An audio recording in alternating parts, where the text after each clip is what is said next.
as I run out of ammo with my MP40. I'll recommend the MP40 over any other gun to take off the wall. But that's just purely from me playing other maps. It could change in due time. From my understanding, there are other guns in this map, but I don't know if there are other guns to take off the wall. I doubt it. They're probably all the same. It's working. He's calming down. No, he was already calmed down, but... See, I'm just kind of drawing them to the... as they're... Yes, you just did see that zombie jump off the rope there. They do slide down. Which I found very scary, actually, the first time it happened.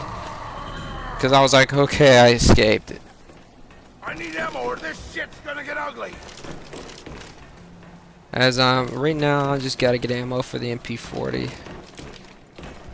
Run back here. There is no strategy here. This is just almost like a tour of the map in a way. I don't believe I show the whole map though. In fact, I doubt I show the whole map. But this is almost like a little tour here. Looking around, waiting for... I'm trying to draw them in. At round 6, there's not a whole lot of guys to kill. I mean, it's nothing like round like 20 or something like that. I've never been to round 20, but just from seeing from other maps. Just roll them in, kill them. I think that's George making the lightning. I don't know how they turned him into a big old zombie. I like to kind of know the backstory on this. We kind of got a little small picture of it, but my guess is just because he made those movies, Dawn of the Dead and whatnot. I figured time to move this boat. Because I'm not getting boxed in, and I'm guessing he's up there. Get some guys right here. It's just a matter of watching your back. Make sure nobody's getting behind you, especially when you don't know the map. Like in this, I'm like, at this point, I'm like, where in the hell am I going? I'm like, oh look, this is where I started here, and I'm like, can't hop over there. And going back really isn't an option for me because he's back there.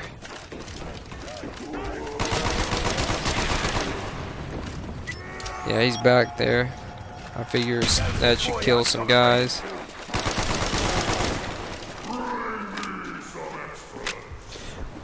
Bring me some extras. Wow. Hey, is anyone out there? Oh wow. I think that's the American guy from one of the maps. I tried to get him out of there. I was like, okay, you can't open it. I was like, oh, computer player. Good, I could use one. And I believe right there to my 6th, I believe I spotted the box. Now, I never touched the box in this whole entire thing. I didn't even see it. I just saw it right now as I'm recording. As this is cheap right here. That guy hanging down there, he slapped me. I was like, who slapped me from behind? I turn around, nobody's there.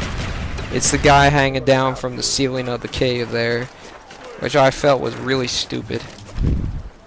It's a cool little attitude, but I thought it was really stupid at the time. George here, and I saw him climb over some crap before, but I was like, I don't know if he's gonna climb over that, but the fact that he's actually walking towards it made me think, yes, he is. And I kind of got turned around here. That's what the bad weathering and the bad visibility will do, and not knowing the map. You'll get turned around, and you're like, oh crap. Just getting turned around in the water, that's not great. It's not great at all. Especially when you got like 20 zombies walking around. Now, at this point in time, I've just kind of got a little tiny circle going here. I'm not even totally meaning to do this circle here. It's almost like instinct after a while. Just jump over here, and I need to get ammo for my MP40, and it's just circle. But there may be some other strategy for this game, or this map, but I think it's gonna turn into like almost like almost like I did in the past, where it's just with the other maps, where you just corral the zombies into a circle, or just make one large circle and kill them as you go in it. Because there's so many areas. This map is one big circle. Now, granted, it's the largest circle I've ever seen for a Call of Duty map, but it is one large circle. Now, this is a really stupid thing right here. What I'm doing here, I'm gonna sit here. I'm like,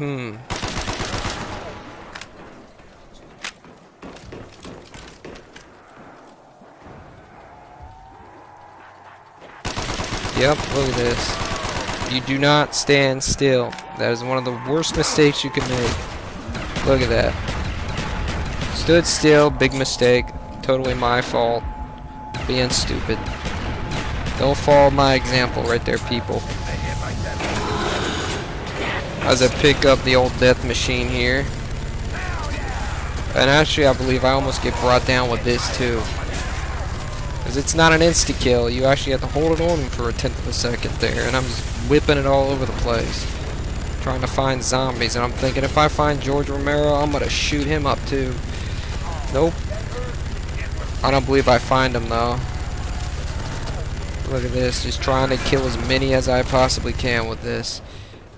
The small amount of time that I'm given the death machine. And then we start our little tiny circle here again. And there he is right there. I was kind of surprised and taken off by him being there. The zombies crawling out of the ground, kind of hard to predict where they're going to come from. I'm pretty sure there are certain spawn areas. As we hear the Russian guy trapped down there. I believe this is a flopper machine. Or the flopper. Now, one gun I believe is missing from this map. Now, I'm not 100% certain.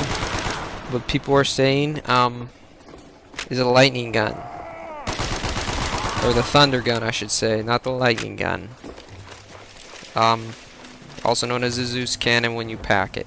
But, from what I've heard and understood, that gun is not in this map. I don't know if it's true or not, but, it would suck if it's gone. If that's the truth. I've actually only been able to gamble one time in this map, and I ended up with a rocket launcher, so I don't know what it's called. It's a rocket launcher, basically. It's called like R-10-3, or I don't know what the hell it's called. I'm making up shit, but that's what I ended up with when I gambled the one time, and I shot George a couple times with it before he proceeded to beat me down with his light stick. So he's not an easy guy to kill. Leave him alone until you get like a packed ray gun or something, and then you can go unload on his ass. But here I am, I'm heading down. I remember where Juggernog is. I'm picking it up. Now you know where Juggernog is. It's so crucial to going far in any map. Ignore, except for quick revive, or not quick revive. Well, quick revive is extremely important when you're playing with a buddy, but quick revive is really, really important when you're playing solo. But Juggernog, I cannot stress to people enough how important that is. You're not going very far without it. You can be the best player in the world, but all it takes is one zombie to just slap you twice. Running zombie, swinging his arms around, and then bam, you're down. Juggernog saved your life so many times. So yeah, as they're crawling up there, I made myself a little circle here. As we hear the another character from another map in there. And as I totally whiff and run by the box and don't even realize it.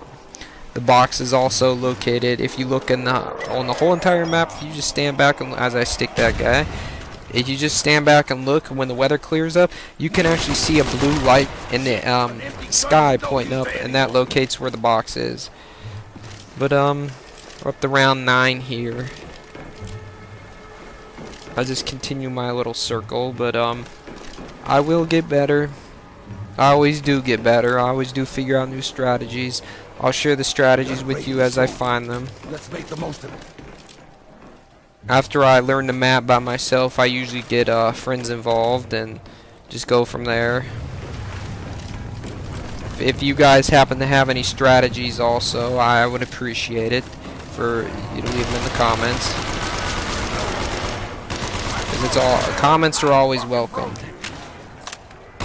I'm not the best player at this, and I do like to hear even if you say like, oh, you don't need it or whatever, I still like to hear it. As I don't know how I lived that. Juggernog, I guess. But I figured that being cold and being hit by zombies is not a good thing. As insta-kill saves my butt once again. There's so many. And a double points, which is always nice. Gotta get some points in here. And that was kind of cheap right there, the other double points. The game should have given me like something else. George is down there. I'm going to try and wait him out, see if I can get him to move a little bit more. Now something pissed him off. I don't know what pissed him off. Get some more ammo there. And I didn't mean to shoot him right there. Accidents happen, but he's pissed off. And when he's pissed off, I'm scared shitless. Because anything you cannot kill that easily, it scares the shit out of me. I'm like, jump in the water, George. Look how fast he runs. He just calmed down, but he runs pretty fast. When he's chasing you, he can be like right there with you pretty much. But usually my strategy is find something that you're good at and stick to it for a little bit and see how far you can advance it here. As we get some more zombies here, this is yep, that is the end of the round. And right here, this is a cool little device right here. Look at it. It bounces you over that way, and it doesn't hurt you or anything. It's another thing you can use for zombies. Like if you want to bounce a bunch of them, it kills them too. It'll bounce you, but it'll kill them. Now at this point in time, I'm getting kind of stupid about this. Because trip lining over as I want to do, that's kind of what I'm planning out here, is I'm going to trip line over there. I'm going to hold the front here until bam, time to go. The only problem is they're still spawning. They are still spawning everywhere. And look at this. Look. The trip line, that's a great strategy if you're absolutely backed into the corner there, but it's not an overall strategy I would recommend. I'm finding that out for myself right there as George is down here. He made his way down here pretty quickly. He probably didn't make it up there anyways. Now I'm kind of surprised about the zombies running that fast in the water as I'm getting down. But please subscribe and see you later on, guys.